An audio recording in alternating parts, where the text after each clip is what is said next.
Chairman صاحب ایسا نہیں ہو سکتا کہ آپ یہاں پہ تقریریں کریں اور میرا لیڈر جیل میں ہو. یقین جانیے ایک دن کے لیے, صرف ایک دن کے لیے عمران خان صاحب کو یہاں کے اس کرسی پہ بٹھا دیں, میں آپ کو شرط لگا کہ دنیا آپ کو کسی گندی نظر سے دیکھ ہی نہیں سکتی. انڈیا تو دور کی بات ہے سر, یہ جو طاقت ہے ایمان سے آتی ہے, اس شخص میں ایمان ہے. چیئرمین صاحب, جنگیں فوج نہیں جیتی, جنگیں قومیں جیتا کرتی ہیں. جس فوج کے پیچھے اس کی قوم کھڑی ہو, جس قوم کے پیچھے پوری ایک سالمیت کے ساتھ سب ڈٹ کے کھڑے ہو, جو اس کو کوئی دنیا کی طاقت نہیں ہرا سکتی. جب کارگل کا واقعہ ہوتا ہے تو اس وقت کے پرائم منسٹر صاحب فرماتے ہیں کہ مجھے پتا ہے جن لوگوں نے حرکت کی ہے, میں انڈیا سے معافی مانگوں گا, مجھے پتا ہے یہ پاکستان سے شرارت ہوئی ہے. اور اسی طرح کا واقعہ 2019 میں ہوا تھا جب اس کے وزیر اعظم نے کہا تھا, اور یو این اے میں کھڑے ہو کے انگریزی میں کہا تھا, چیئرمین صاحب اردو میں نہیں کہا تھا, اس نے اس وقت بھی کہا تھا کہ مجھے پتا ہے کہ اس وقت پلوامہ کا جو اٹیک ہوا, اسی طرح کا اٹیک اور بھی ہوگا, اور انہوں نے اپنا ذہن بنا لیا ہے کہ پاکستان کو اس کو مورد الزام ٹھہرائیں گے.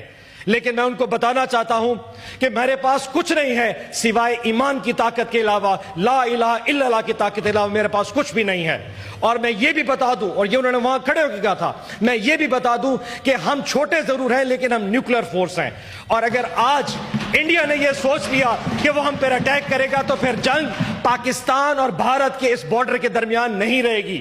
دنیا کو سوچنا پڑے گا یہ جنگ کدھر جا سکتی ہے. میں دھمکی نہیں دے رہا, میں صرف بتا رہا ہوں کہ یاد رکھیے جب میرے پاس یہ چوائس ہوئی کہ مجھے سرنڈر کرنا ہے یا مرنا ہے تو میں مر گزروں گا. یہ ہوتا ہے ملک کا وزیر اعظم جس نے 2019 میں یہ بات کی تھی.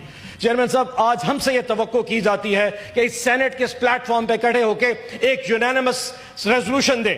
ہم نے دی تھی, علی ظفر صاحب اور شبلی صاحب نے دونوں حکم کیا, ہم سارے بیٹھے, اعظم تارڑ صاحب موجود تھے, شہری رحمان صاحبہ موجود تھیں, عرفان صدیقی صاحب موجود تھے, اسحاق ڈار صاحب بھی آئے تھے. ہم سب نے آدھے گھنٹے میں ایک ریزولوشن بنائی تھی کیونکہ ہماری ملک کا مسئلہ ہے, ہماری سالمیت کا ایشو تھا.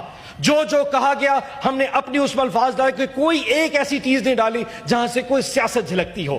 یہ پاکستان تحریک انصاف تھی کیونکہ ہم سمجھتے ہیں اس وقت پاکستان زیادہ ضروری ہے, پاکستان تحریک انصاف اس وقت شاید ضروری نہیں تھی. لیکن چیئرمین صاحب دیکھیں ہمارے ساتھ کیا ہو رہا ہے. آج بھی ہمارے لوگ گرفتار ہو گئے ہیں. آج کے دن علی ظفر صاحب ملنے کے لیے گئے, بیرسٹر گوہر ملنے کے لیے گئے, ان کو خان صاحب سے نہیں ملنے دیا گیا. آپ دنیا کو کیا میسج دینا چاہتے ہیں, کون سی سالمیت کا میسج دینا چاہتے ہیں؟ چیئرمین صاحب, جنگیں فوج نہیں جیتی, جنگیں قومیں جیتا کرتی ہیں. جس فوج کے پیچھے اس کی قوم کھڑی ہو, جس قوم کے پیچھے پوری ایک سالمیت کے ساتھ سب ڈٹ کے کھڑے ہو, جو اس کو کوئی دنیا کی طاقت نہیں ہرا سکتی. آپ بھی پیغام دیجئے نا, آج آپ بھی بتائیے کہ اس وقت پاکستان کی لیڈرشپ جو جیل میں ہے, میں ان کو لے کے آتا ہوں, یہاں اے پی سی بلائیں گے.